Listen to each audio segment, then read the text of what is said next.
Bună, dragii mei, bine ați venit la previziunile pentru energia lunii aprilie. Acestea se aplică pentru toți cei care au ascendentul, soarele și luna în Fecioară. Voi începe în prima parte cu descrierea tranzitelor astrologice și apoi vedem ce ne spune energia prin cărțile de oracol, prin cele de tarot, dar și prin talismane. De asemenea, vă rog să luați în considerare faptul că acestea sunt previziuni generale și au caracter informativ. Pentru voi această lună este una de profunzime și transformare, dar și de confruntare cu realități sau situații pe care nu le mai puteți evita.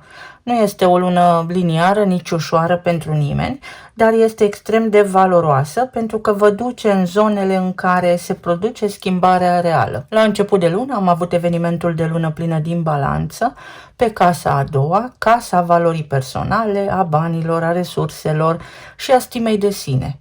Această casă nu vorbește doar despre venituri, ci și despre cât de mult vă valorați și ce considerați că meritați. Evenimentul de lună plină aduce o culminare sau o realizare legată de aceste teme. Puteți vedea mai clar unde există un dezechilibru între ceea ce oferiți și ceea ce primiți, sau unde nu vă valorizați suficient de mult. Toate aceste lucruri pot avea legătură cu contractele, cu relațiile voastre, cu parteneriatele în care sunteți implicați. Această lună plină este în opoziție cu casa a opta, ceea ce creează o tensiune între resursele voastre, banii voștri și resursele comune sau veniturile împărțite cu ceilalți, între control și vulnerabilitate. Puteți conștientiza că anumite situații financiare sau emoționale implică dependențe sau dezechilibre, depind de celălalt. Este un moment în care vedeți clar unde este important să vă redefiniți valoarea, să interveniți în acest moment atât la nivel material cât și la nivel emoțional. Apoi Marte, planeta acțiunii, intră în semnul său de domiciliu în Berbec și vă activează această casa a opta despre care am vorbit. Una dintre cele mai intense case din astrologie de altfel, aici vorbim despre transformare, despre crize, despre resurse comune împărțite cu ceilalți, intimitate, taxe, datorii, partaj, succesiune, toate aceste aspecte și procesele profunde de schimbare. Marte aici nu aduce confort, dar aduce acțiune în zonele în care anterior ați evitat să interveniți. Poate activa situații legate de banii împărțiți cu ceilalți, de datorii, de investiții sau poate activa relații intense din punct de vedere emoțional. Pe parcursul lunii, după ce Uranus va intra în Gemeni, Marte va forma un aspect favorabil și benefic cu acesta, ceea ce creează o legătură între transformările interioare și direcția profesională. Schimbările pe care le faceți acum sau curajul pe care îl prindeți poate să vă eliberați de o anumită dependență financiară de celălalt, spre exemplu, pot influența în mod direct cariera sau imaginea voastră în această lume. În același timp, Marte intră într-o relație de tensiune cu Pluton din Vărsător din casa a șasea, iar asta poate aduce lupte pentru putere în zona muncii sau a rutinei și este posibil să simțiți presiune sau să fie nevoie să faceți ceva schimbări radicale în legătură cu modul în care vă organizați viața de zi cu zi, la nivel de rutină. De asemenea, este importantă sănătatea în această perioadă, să nu ignorați în cazul în care aveți simptome sau în cazul în care ceva vă deranjează. Și planeta gândirii, Mercur, intră în Berbec tot în casa a opta, se apropie de Marte și formează un fel de alianță între gândire și acțiune în această zonă a transformării. Și pot apărea conștientizări puternice, sigur, uneori incomode, dar necesare. Atenție că ale voastre gânduri s-ar putea să devină intense, analitice, orientate spre adevăr, dar ușor obsesive pe această zonă, pe această axă financiară. Pot apărea conversații importante legate de bani, de relații sau pot apărea discuții despre situații mai sensibile, subiecte tabu. În același timp, Mercur va face un aspect favorabil cu Jupiter, care este în Rac, în casa a 11-a. Asta înseamnă pentru voi faptul că puteți primi susținere din partea prietenilor sau a unor grupuri de oameni, din partea unor comunități, sau că sub o formă sau alta nu este cazul momentan să vă îngrijorați pentru viitor. Discuțiile cu oamenii potriviți vă pot ajuta să înțelegeți și să integrați ceea ce trăiți, să primiți niște sfaturi extrem de benefice. Apoi urmează luna nouă, tot în berbec, tot pe casa a 8-a. Și acesta este un moment de inițiere, de început profund, dar diferit de alte începuturi. Pentru că nu este vizibil imediat, este un proces de transformare interioară, poate o doză de curaj, poate momentul de aha sau poate momentul în care spuneți gata. De acum mă apuc de ceva. Această lună nouă marchează începutul unui ciclu de regenerare. Și în plus formează un aspect benefic cu Pluton din Vărsător din casa a 6-a, ceea ce înseamnă că schimbările interioare vă influențează în mod direct modul în care lucrați, modul în care gestionați sănătatea și rutina. Și este acel gen de transformare care trebuie integrată și aplicată în viața de zi cu zi. Asta înseamnă că pot apărea niște situații de genul partaj, rupere de contracte, eliberare de atașamente emoționale sau financiare, pentru că acum, în sfârșit, credeți în propria voastră forță. Când soarele intră în Taur, în casa a noua, energia se schimbă și începe să se deschidă. Casa a noua reprezintă sensul, credințele, direcția în viață, studiile aprofundate și expansiunea. Și după perioada intensă din casa a 8-a, parcă începeți să vedeți lucrurile printr-o perspectivă sau dintr-o perspectivă mai largă. Este un moment de recalibrare a direcției, este un moment în care să spuneți ok, lucrurile se întâmplă, dar eu rămân pe poziții și le rezolv pe toate. Soarele va face un aspect favorabil cu Pluton din Vărsător din casa a 6-a, iar asta spune că tot ceea ce a apărut în viața voastră în această lună și s-a schimbat, sau dacă ați trecut prin diverse situații, uite că încep să se stabilizeze și toate transformările să devină parte dintr-o nouă structură de viață, încet încet vă obișnuiți cu aceste noutăți, cu aceste schimbări. Este practic o nouă viață, un moment în care puteți spune de acum înainte fac lucrurile diferit și este o energie extrem de benefică. Finalul lunii aduce intrarea planetei Venus, dar și intrarea planetei Uranus în Gemeni în casa a 10-a și aici începe o schimbare importantă în zona carierei și a imaginii publice, a statutului, a profesiei. Casa a 10-a asta reprezintă direcția în lume, statutul, modul în care sunteți percepuți. Venus, cu energia ei benefică, aduce oportunități, relații, parteneriate și deschidere. Însă Uranus introduce schimbarea și imprevizibilul. Asta înseamnă că pot apărea oportunități neașteptate, de colaborări la nivel profesional, promovări sau schimbări benefice, dar și schimbări de direcție profesională, cum ar fi reconversia. Venus și Uranus formează o conexiune puternică, iar această energie creează și un aspect benefic cu Mercur și cu Marte din casa a 8-a. Iar asta se traduce foarte simplu. Cu cât veți avea mai multă încredere în voi și în capacitatea voastră de a gestiona și de a face lucruri, cu atât se reflectă mai mult în carieră și în drumul vostru în această viață. Schimbi în tine se vede în exterior.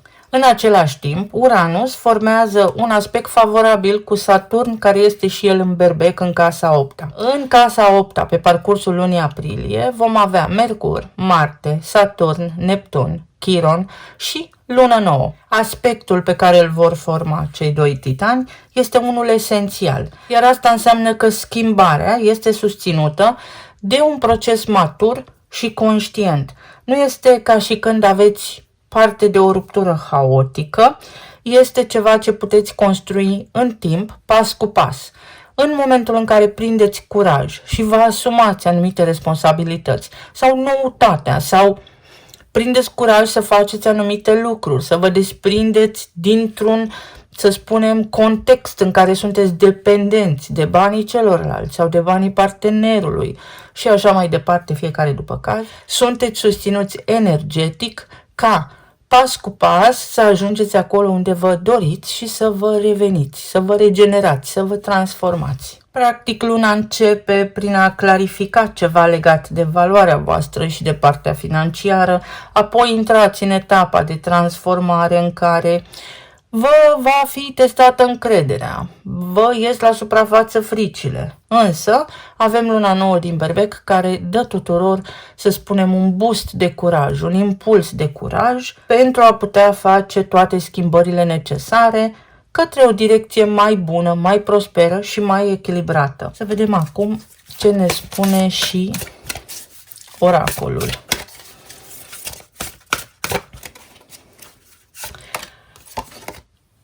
Casa a 10-a, unde intră Venus și Uranus. Momentul în care apar schimbări la nivel profesional, poate momentul în care învățați lucruri noi, se deschid oportunități noi, o lună în care puteți merge la diverse convenții, la diverse seminarii, expoziții, pentru a vă actualiza și cu tehnologia, dar și cu ceea ce urmează să se întâmple în viitor. Și casa a 7-a a parteneriatelor, care spune în felul următor: parteneriate noi, contracte noi de muncă, lucruri care se pot schimba în rutină prin casa a 6-a, dar și la nivel de resurse împărțite cu ceilalți prin casa a 8-a. În unele cazuri pot apărea situații poate de separare, în alte cazuri poate apărea o eliberare la nivel financiar pentru că se unesc, să spunem așa, două linii, două salarii, iar împreună vă este mult mai ușor și mult mai bine să gestionați viața de zi cu zi. Dar în esență această lună vă împinge către decizii și către a avea curaj, să nu mai evitați anumite lucruri. Oh, ce frumos! Procesul vieții și cum lucrurile bune au nevoie de timp pentru a se putea concretiza. Și mesajul de aici este succes asigurat prin planuri strategice și muncă depusă, dar conștient. O lună care invocă maturitatea din voi. Un cal este anul calului de foc, poate fi o lună cu deplasări sau energia de aici vă spune în felul următor: nu gândi doar pe termen scurt.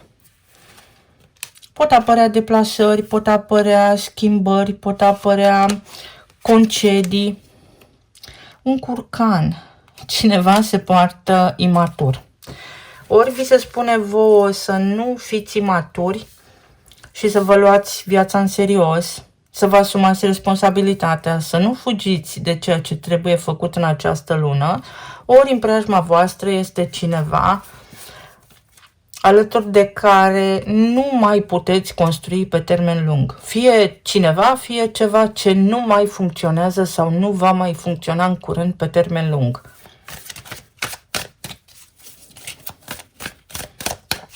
Să vedem pe zona de relații, plan material și emoțional. Ce ne spune luna? Să știți că sunt puțin răbușită.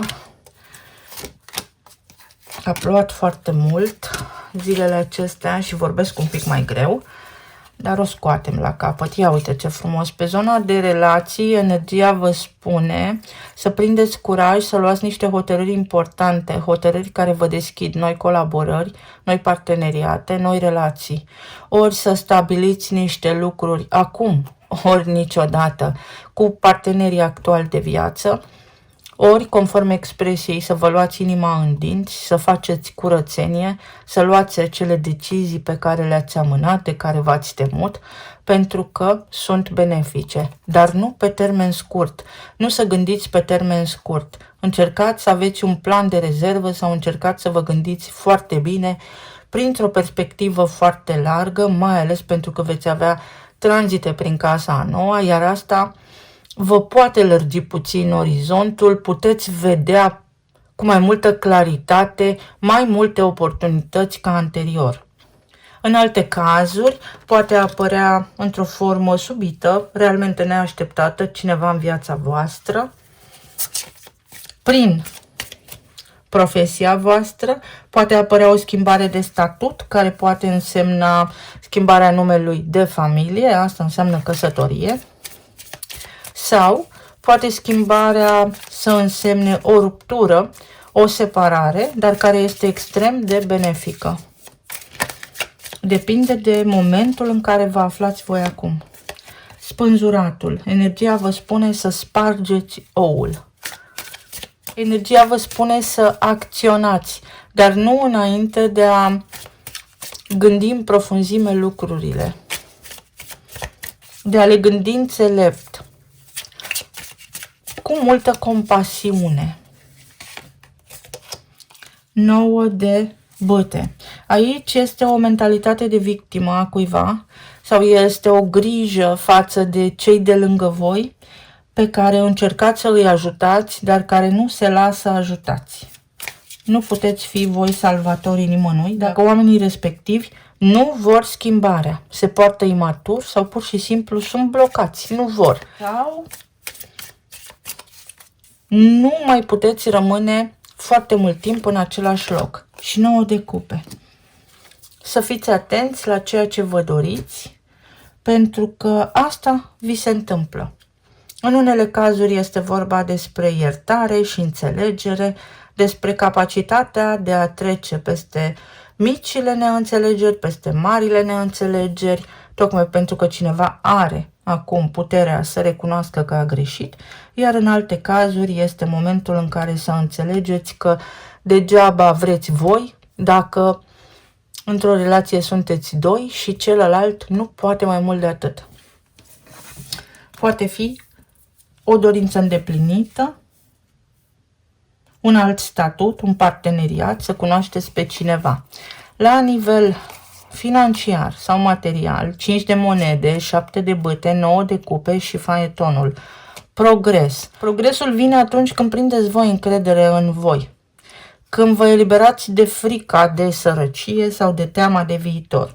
Pentru că aveți alternative și capacitatea de a vă regenera la nivel financiar, astfel încât să nu depindeți de nimeni și de nimic. Cu berbecul în casa 8-a, asta înseamnă antreprenoriat, venituri pasive sau faptul că în permanență vă descurcați. Orice s-ar întâmpla, voi cădeți în picioare. Se pot rezolva niște situații complicate la locul de muncă, se poate alinia la rata inflației acum un salariu, se poate obține o promovare, o mică mărire de salariu sau poate una mai mare, depinde de caz și de bugetul locului unde lucrați. 6 de bâte. O lună în care, dacă voi înțelegeți cât de capabili sunteți, puteți avea succes deplin. Înalta preoteasă și 7 de bâte. Succesul vostru vine prin propria voastră decizie. De la voi, din mâna voastră. Succesul vostru este în mâna voastră. În altă ordine de idei, în această lună se face lumină într-o chestiune care a fost destul de confuză și de încurcată și acum se eliberează, se dizolvă blocajele, toată lumea începe să contribuie, să lucreze, să colaboreze, fapt care vă va aduce ceva benefic la schimb. Emoțional vorbind, sunteți prinși între dorință și rațiune. Iar luna aceasta vă spune în felul următor că puteți beneficia de o perioadă frumoasă și de o viață frumoasă, fără regrete, pentru că nu sunteți voi responsabili de ceea ce cred alții, de ceea ce simt alții și de viețile altor oameni, în afară de ai voștri copii, în cazul în care sunteți părinți. În unele cazuri aici este o regenerare la nivel celular, este ceva ce se întâmplă în voi înși vă. Prin gândurile voastre, prin puterea gândului vostru vă puteți vindeca, vă puteți ameliora starea de sănătate. În alte cazuri poate fi vorba despre momentul în care vă desprindeți de o situație grea, de o provocare grea, până într-acolo unde spuneți gata, am reușit. Poate fi și o sarcină, poate fi și o colaborare nouă, poate fi și momentul decisiv, un moment decisiv. Și fiecare dintre voi va ști despre ce este vorba în funcție de situația pe care o traversează acum. Un început, o doză de încredere. Această lună pentru voi este fix despre curaj. Curajul de a o lua de la început.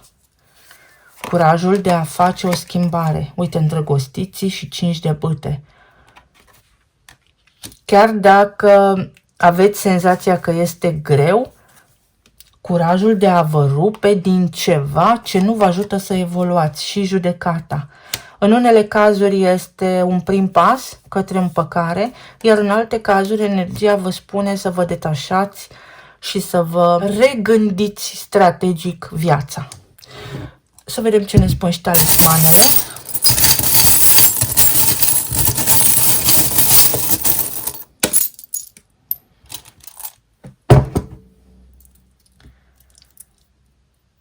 Momentul ideal anul acesta să luați acele hotărâri pe care anterior le-ați ignorat sau le-ați evitat. Pentru că altfel viața decide pentru voi. În altă ordine de idei, o veste incredibil de bună, ceva neașteptat, vă schimbă starea, buna dispoziție, starea, energia. Aici avem puterea și semnul leului. În luna iulie, Jupiter intră în leu în acea perioadă, iar asta înseamnă o nouă viață, mai plină de bucurie, mai mulțumiți de ceea ce aveți. Sau, pentru a putea beneficia de ceea ce vă doriți, acum, prin efortul vostru propriu, lucrurile se pot schimba. Evitați gândirea rigidă. Se poate și altfel.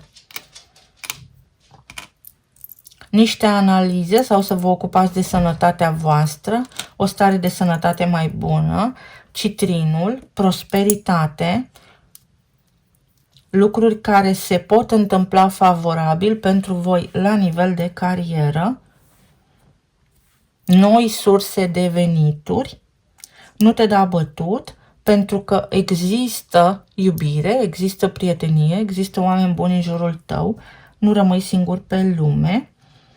Iar aici inițialele sunt D și E, poate fi ceva legat de străinătate și de Germania în unele cazuri, sau poate fi vorba despre a simți din nou căldura casei, căldura unei relații, ori reaprindeți focul, ori vă îndepărtați de zona în care ați rămas înghețați. Simțurile voastre au înghețat. Energia vă spune să vă luați timp de gândire și uite că evenimentul de lună nouă va aduce unora dintre voi niște conștientizări importante despre cum și când să acționați. Un moment în care puteți edita ceva, puteți corecta ceva sau puteți interveni asupra unor decizii pe care anterior le-ați crezut finale. Eu vă mulțumesc, vă doresc să aveți o lună minunată, să fiți bine sănătoși și iubiți și să ne auzim cu bine și data viitoare. Pa, pa!